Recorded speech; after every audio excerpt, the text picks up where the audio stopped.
Hello అండి, ఎలా ఉన్నారు? అందరూ బాగున్నారని అనుకుంటున్నాను, బాగుండాలని కూడా కోరుకుంటున్నాను. సో ఈరోజు నేను యూపీఎస్సీ ప్రిలిమ్స్కి మనం ఏ బుక్ లిస్ట్ 2024కి రాస్తున్న వాళ్ళకి, అంటే చాలామంది సిలబస్ చేంజ్ అయింది, ప్యాటర్న్ చేంజ్ అయింది, సో బుక్స్ కూడా చేంజ్ అవ్వాయి ఇలా అనుకుంటున్నారు. బట్ దట్స్ నాట్ ట్రూ అండి. సో మనకి సిలబస్ ఏం చేంజ్ అవ్వలేదు, బుక్ లిస్ట్ కూడా ఏం చేంజ్ అవ్వలేదు. సో ఇక్కడ నేను చెప్పేది subjects that are important to study for prelims. So ఇక్కడ నేను ఏమైతే చెప్తానో ఆ సబ్జెక్ట్స్ మాత్రమే మనకి ప్రిలిమ్స్లో ఉన్న సబ్జెక్ట్స్. సో వాటికి సంబంధించిన బుక్ లిస్ట్ అండ్ సబ్జెక్ట్స్ని నేను ఇక్కడ చూపిస్తున్నాను. Syllabus is not changed, it is same. Last year A syllabus అయితే ఉందో అదే సిలబస్ మనకి ఇప్పుడు కూడా ఉందండి. సో సిలబస్ అయితే ఏం చేంజ్ అవ్వలేదు. ఎగ్జామ్ ప్యాటర్న్ మారింది. ప్యాటర్న్ అంటే లైక్ ఎలా అడుగుతున్నారు, లాస్ట్ ఇయర్ వరకు ఒకలా అడిగారు క్వశ్చన్స్. సో మనకి ఆప్షన్స్ అనేవి ఒకలా ఇచ్చారు. సో ఈ ఇయర్ డిఫరెంట్గా ఇచ్చారు, అంతే. ప్యాటర్నే చేంజ్ అయింది కానీ మనకి సిలబస్ ఏం చేంజ్ అవ్వలేదు, బుక్ లిస్ట్ ఏం చేంజ్ అవ్వలేదు. So same books but new editions. In case మనం లాస్ట్ ఇయర్ తీసుకున్న బుక్స్ అప్డేటెడ్గా కావాలి అంటే న్యూ ఎడిషన్ బుక్స్ని తీసుకోవాలి, అంతేకాని మనకి న్యూ బుక్స్ కూడా ఏం అవసరం లేదు. అప్డేటెడ్గా మనం కరెంట్ అఫైర్స్ని ఫాలో అవుతూ ఉంటే అప్డేటెడ్గానే ఉంటుంది. సో సబ్జెక్ట్స్ అండ్ బుక్స్ అండి. సో నేను ఇప్పుడు చెప్తున్నాను. సో ఫస్ట్ వచ్చి ఇంటర్నేషనల్ రిలేషన్స్కి యూజ్ చేయాల్సిన బుక్స్ ఏంటంటే vision IAS, PT 365, news paper and class notes of any institute అంటే విజన్ ఐఏఎస్, PT 365 వస్తుంది. సో ఏదైనా ఒకటే చూస్ చేసుకోండి, news paper or vision IAS. Next వచ్చి హిస్టరీకి సంబంధించి మనకి 3 ఉంటాయి: ancient, medieval and modern. So ఏన్షియంట్కి మనం చదవలసిన book RS Sharma old NCERT are Tamil Nadu 11th and 12th class board books. So ఈ రెండిట్లో ఏదైనా ఒకటే చూస్ చేసుకోండి. లేదా మీరు new NCERT 6th to 12th వరకు చదివినా ఏం కాదు, అవర్ పాస్ట్ అయినా, సో థీమ్స్ అయినా, సో ఆ బుక్స్ అయినా ఏం పర్లేదు.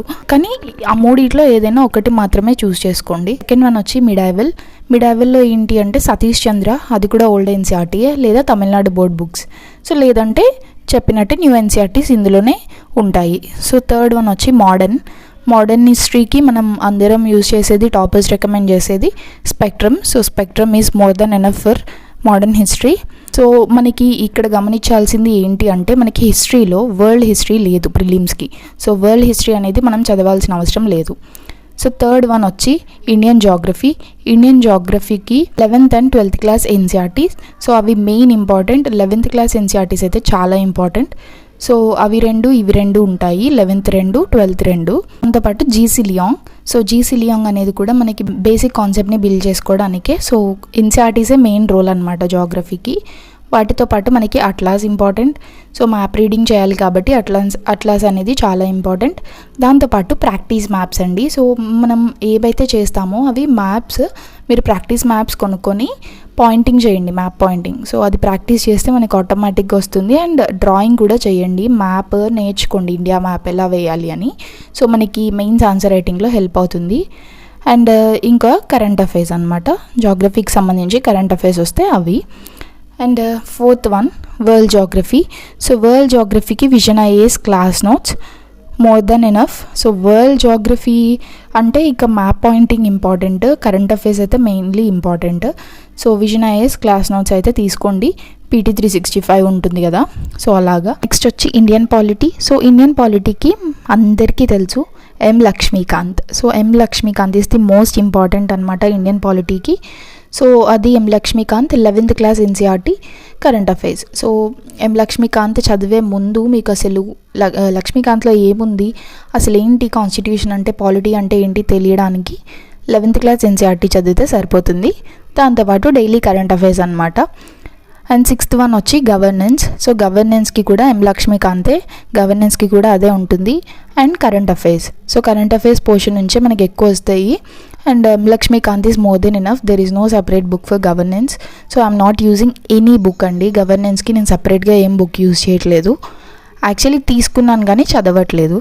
సో నెక్స్ట్ వన్ వచ్చి ఎకనామీ అండి. ఎకనామీకి రమేష్ సింగ్ అనేది సరిపోతుంది. రమేష్ సింగ్ కొంచెం కాంప్లికేటెడ్ వర్డ్స్ ఉంటాయి. సో దాని బదులు మీరు ఇంకేమైనా క్లాస్ నోట్స్ యూజ్ చేసినా పర్లేదు. ఎకనామిక్ సర్వే చదవాలి. ఎకనామిక్ సర్వే ఏ ఇయర్ది చదవాలి అంటే 2022 నుంచి 23 వరకు ఎకనామిక్ సర్వే. సో బడ్జెట్ వచ్చి 2023 నుంచి 24 వరకు. సో ఇది ఫిబ్రవరిలో రిలీజ్ అవుతుంది, ఫిబ్రవరి మార్చ్ ఆ టైంలో. సో మీరు అది తీసుకోండి, అది తీసుకొని కంపల్సరీ చదవాలి. వీటి నుంచి ఎక్కువగా క్వశ్చన్స్ అనేవి మనకి వస్తాయి.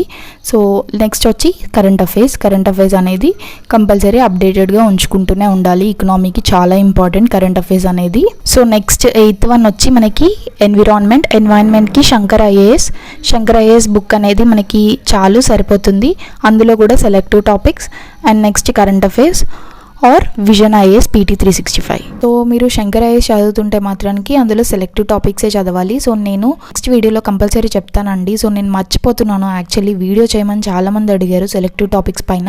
అండ్ 9th వన్ వచ్చి జనరల్ సైన్స్. సో జనరల్ సైన్స్కి మనకి 4 సబ్జెక్ట్స్ ఉంటాయి. అందులోనే జనరల్ సైన్స్ అంటే physics, chemistry, biology, science and technology. So అందులో ఫిజిక్స్కి కంపల్సరీ ఎన్సీఆర్టీస్, ఫిజిక్స్కి కెమిస్ట్రీకి ఎన్సీఆర్టీస్ 6th to 12th సెలెక్టివ్గా చదవండి. అండ్ బయాలజీ వచ్చి ఇంపార్టెంట్ ఏంటి అంటే 11th క్లాస్ ఎన్సీఆర్టీ. సో అదొక్కటి చదివితే సరిపోతుంది, మిగతా ఎన్సీఆర్టీస్ జస్ట్ నార్మల్గా చదివితే సరిపోతుంది. అండ్ సైన్స్ అండ్ టెక్నాలజీకి మనకి కంపల్సరీ విజన్ ఐఏఎస్ PT 365 అండి. సో ఇది చాలా ఇంపార్టెంట్. సో ఇది ఒక్కటే మనకి హెల్ప్ అయ్యేది. అండ్ డైలీ కరెంట్ అఫైర్స్ అనమాట. సో ఎప్పుడు అప్డేటెడ్గా ఉంచుకోండి కరెంట్ అఫైర్స్ని. సో 10th వన్ ఏంటి అంటే లాస్ట్లో ప్రీవియస్ ఇయర్ క్వశ్చన్స్. సో మనకి ప్రీవియస్ ఇయర్ క్వశ్చన్స్ ఎక్కడి నుంచి చదవాలి అని అంటారు. సో PDFs కూడా అవైలబుల్గా ఉంటాయి. అండ్ అవి కాకుండానే దీశ పబ్లికేషన్స్. సో నేను ఆల్రెడీ చూపించినట్టు మృణల్ పటేల్ సార్ది. సో దీశ పబ్లికేషన్స్ అనేది చాలా ఇంపార్టెంట్. సో అందులో మనకి ఒకే దగ్గర కంపైల్ అయి ఉంటాయి కాబట్టి CSATకి GSకి అది తీసుకోండి. అండ్ లేదా ఓస్వాల్ ఐఏఎస్ నేను లాస్ట్ చేసిన వీడియోలో చూపించాను, సో అదైనా తీసుకోండి. మనకి బుక్ ఉంటే ఎప్పుడైనా తీసి చూసుకోవచ్చు. జస్ట్ ఫోన్లో ఉంటే ఏంటి అంటే మళ్ళీ ఓపెన్ చేసి చూసుకోవాలి అంటే కుదరదు. సో ఫోన్ ఎప్పుడు ఓపెన్ చేస్తున్నా కానీ డిస్టర్బెన్స్ లాగే ఉంటుంది. సో అందుకని బుక్సే ప్రిఫర్ చేయండి. సో నెక్స్ట్ వన్ వచ్చి ఏంటంటే కరెంట్ అఫైర్స్కి యూట్యూబ్ ఛానల్స్ అండి. నేను ఫాలో అయ్యేది మాత్రం దేవాశిష్ సార్ క్లాసెస్ని, లేదా Deepak Yadav education news paper అనాలిసిస్కి, లేదా ప్రవీణ్ సార్ క్లాసెస్. ఎందుకు అంటే నేను గ్రూప్స్కి కూడా ప్రిపేర్ అవుతున్నాను కాబట్టి సో నాకు హెల్ప్ అవుతుందని నేను ప్రవీణ్ సార్ క్లాసెస్ని ఫాలో అవుతున్నాను. సో ఈ 3 ఛానల్స్ అనేవి more than enough current affairs, ఎందుకంటే ఎప్పుడు అప్డేటెడ్గానే ఉంటుంది. సో నెక్స్ట్ వచ్చి మనకి CSAT అండి. సో CSATకి Arihant for mental ability and logical reasoning, Arihant book అనేది సరిపోతుంది CSATకి. సో అక్కడ నుంచి ప్రాక్టీస్ చేయండి.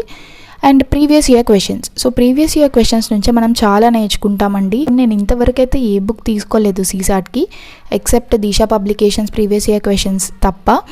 సో అదే యూజ్ చేస్తాను. సో 13 ఏంటి అంటే న్యూస్ పేపర్ రీడింగ్ అనమాట. సో న్యూస్ పేపర్ రీడింగ్ అనేది చాలా ఇంపార్టెంట్ ఇంగ్లీష్ కాంప్రిహెన్షన్కి. సో అర్థం చేసుకోవాలి మెయిన్ పాయింట్స్ ఏంటి, అసలు ఏం అడుగుతున్నారు, ఏం చెప్తున్నారు అనేది అర్థం చేసుకోవాలి. సో కొన్ని వర్డ్స్ ఉంటాయండి అందులో, ఆ మెయిన్ వర్డ్స్ని క్రక్స్ అంటారు. సో అట్లాంటి వర్డ్స్ మనకి ఐడియా ఉండదు కదా, డైలీ లైఫ్లో యూజ్ చేయము. సో అలాంటివి మనకి ఎడిటోరియల్ సెక్షన్లో మంచిగా దొరుకుతాయి. సో అక్కడ చూసి ఇంగ్లీష్ కాంప్రిహెన్షన్ అయితే న్యూస్ పేపర్ నుంచి నేర్చుకోండి. ప్రీవియస్ ఇయర్ క్వశ్చన్స్ కూడా యూజ్ అవుతాయి.